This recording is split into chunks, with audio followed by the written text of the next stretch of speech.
How to survive the first 24 hours of World War III, when the grid is dead, your phone is a paperweight, and nobody is coming to save you. The missiles haven't even landed yet, but the world is already over. No worries. We're walking through this minute by minute, grit by grit, survival by survival. It starts with silence. Not explosions, not sirens, silence. Your phone buzzes, emergency alert. Then the network chokes. The last thing you see, seek shelter immediately. Then, nothing. The digital world just stops. Outside, traffic lights are dead. A few people stare at their phones like they're holding broken magic. Most people don't believe it, but you do. You're not panicking, not yet. Step 1, get inside now. Your home, your basement, anywhere with walls, water, and a door that locks. Because in about 6 minutes, every grocery store in America becomes a gladiator arena. Step 2, fill every container you own with water. Bathtubs, pots, that weird vase from your aunt. When the power dies, so do the water pumps. No pumps, no pressure. You've got maybe 20 minutes before the taps run dry forever. You are racing the grid. Step 3, turn off the gas. Pull the main electrical breaker. If a missile hits nearby, shock waves crack pipes, gas leaks, sparks fly, your house becomes a Roman candle. Don't get killed by your own stove. 2 hours in, the streets are chaos. Grocery stores are cleaned out, not by looters, but by neighbors. Susan from book club just elbowed a teenager for the last case of water. You stayed home, smart, but now you hear it. A distant rumble, not thunder, bombers. They're hitting infrastructure, power plants, refineries, military bases. It's not about land, it's about systems. Take out the grid, hospitals go dark. Take out the water treatment plants, and cholera makes a comeback. You don't need to drop a nuke on every city, you just need to cut the veins. So, you make your home a hard target. Step 4, black out your windows. Tape, trash bags, cardboard. A lit window is a neon sign that says, "I have something worth taking." You don't want visitors. Make it look abandoned, even looted. Leave some empty boxes on the porch. The best fight is the one you never have. Fortify your doors. Replace the short screws in hinges and strike plates with 3-inch hardened steel screws that bite deep into the wall studs. Your freezer's already thawing. That chicken breast will be toxic by tomorrow. Prioritized by expiration, not preference. Multivitamins aren't optional anymore. Malnutrition doesn't wait for starvation. Scurvy, beriberi, diseases you thought were extinct come back fast on a monotonous diet. 1 pill a day keeps the 18th century plagues away. Track every calorie like an accountant tracks cash. Write it down. You need roughly 1,200 calories minimum to avoid your body cannibalizing muscle. Go below that for too long, and you won't have the strength to survive when it matters most. Step 7. Make a DIY water filter. You've got water in the tub, but for how long? Grab a plastic bottle, cut the bottom off, flip it upside down. Layer it. Gravel, sand, charcoal from your grill, cloth. Pour questionable water through. It won't remove chemicals or radiation, but it'll catch dirt, debris, and some bacteria. Boil it after if you can. Heat kills what filters miss. No fire, no problem. Leave it in the sun. UV radiation does the work. Slower, but effective. Pro tip: activated charcoal from your water filter pitcher or even crushed up aquarium filter carbon works better than grill charcoal. It's porous, it traps toxins. If you got it, use it. If not, ash from hard wood will do in a pinch. Science doesn't care about convenience, it just works. In this new reality, knowledge isn't just power, it's the difference between a pulse and a memory. Hour 12, the fear. Midnight, you haven't slept. Every sound is a threat. Every creak is a footstep. Every car door slam is a raid. You're not paranoid, you're aware. Because by now, the looting started. Not in your neighborhood, not yet, but close. You heard the sirens earlier, then they stopped. No cops, no ambulances, no one's coming. Here's what they don't show in movies. Society doesn't collapse in explosions. It unravels in silence. The law doesn't disappear, it just stops responding. And the space between illegal and unavoidable gets real narrow real fast. Step 8. Secure your entry points. Barricade the doors, move furniture, nail boards, make it loud and slow to break in. You're not trying to make it impossible, just annoying. Looters want easy targets. If your house looks like a puzzle, they'll move on. Reinforce door hinges, not just locks. A solid deadbolt means nothing if 3 kicks rip the hinge screws out of the frame. Use longer screws, 3 inches minimum, straight into the stud. It's the difference between a door and a barricade. Step 9. Stay quiet, stay dark, stay boring. No fires, no candles near windows, no loud conversations. You're a ghost. Your house is a tomb. The less you exist, the safer you are. Even your smell matters. Cooking food sends signals half a block away. Grilling meat, you might as well ring a dinner bell. If you're heating something, do it fast, do it covered, and only when you have to. Step 10. Sleep in shifts if you're not alone. One person awake, always listening. If you're alone, sleep light near the door with something heavy in reach. You're not a soldier, but tonight you're a guard. Set up noise traps, tin cans on a string, gravel by the windows, anything that makes sound when disturbed. You don't need an alarm system, you need a warning. 2 seconds of heads up can save your life. Hour 24, the morning after.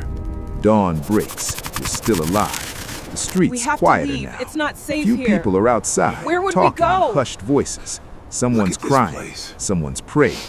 You step out carefully. The sky is hazy, smoke from distant fires. The air smells like burning plastic and regret. Check the wind direction. If smoke's blowing toward you, get back inside. Burning infrastructure means burning chemicals, plastics, oils, treated wood, God knows what else. Inhaling that cocktail is a slow-motion death sentence. Your neighbor, the one who knocked, is sitting on his porch. He looks at you, nods. You nod back. No words. What's there to say? This is day 1.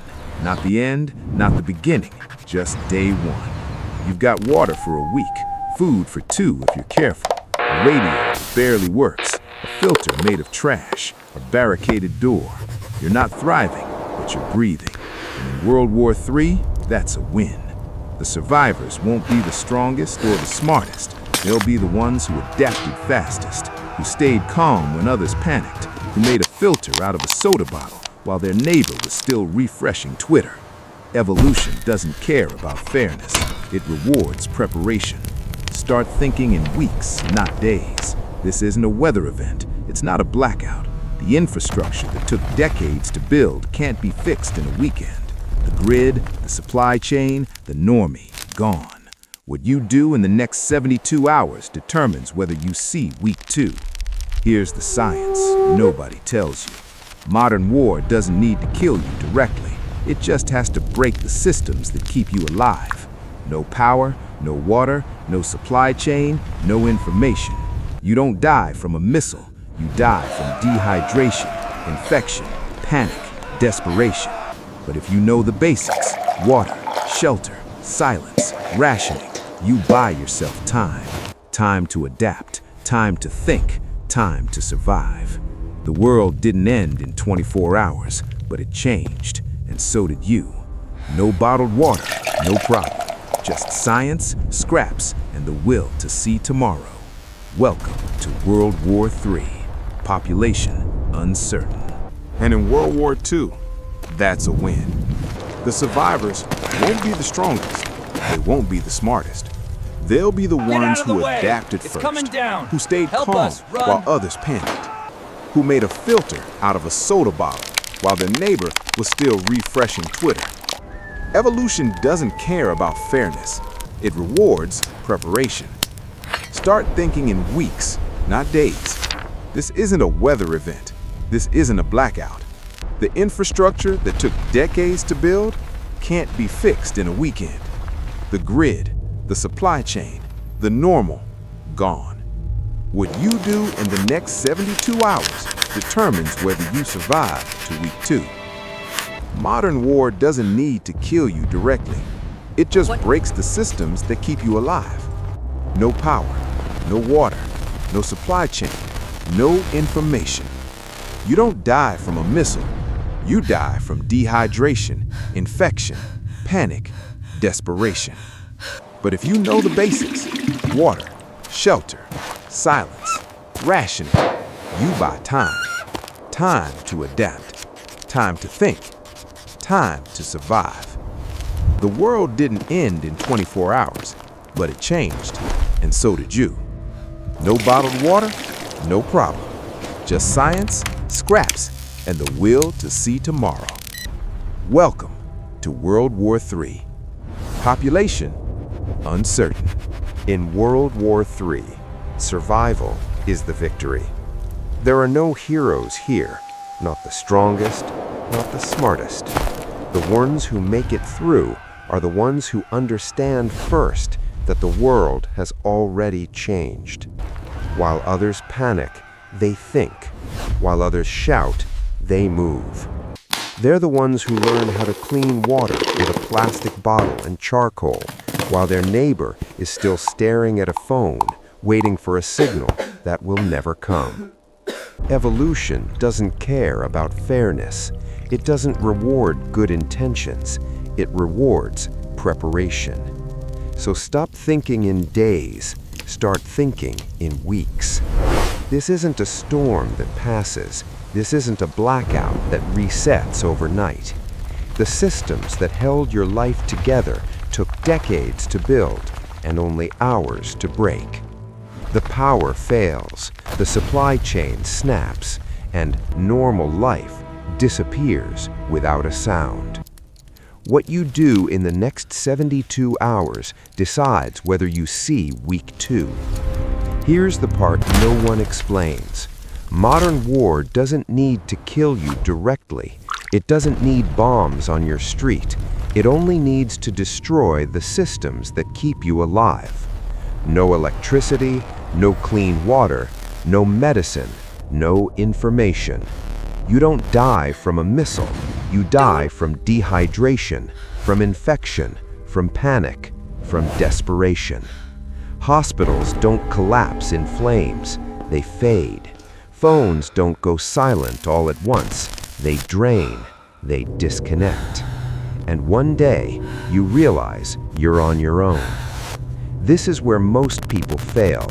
They wait. They hope someone fixes it. They assume help is coming. But survival doesn't belong to those who wait. It belongs to those who prioritize.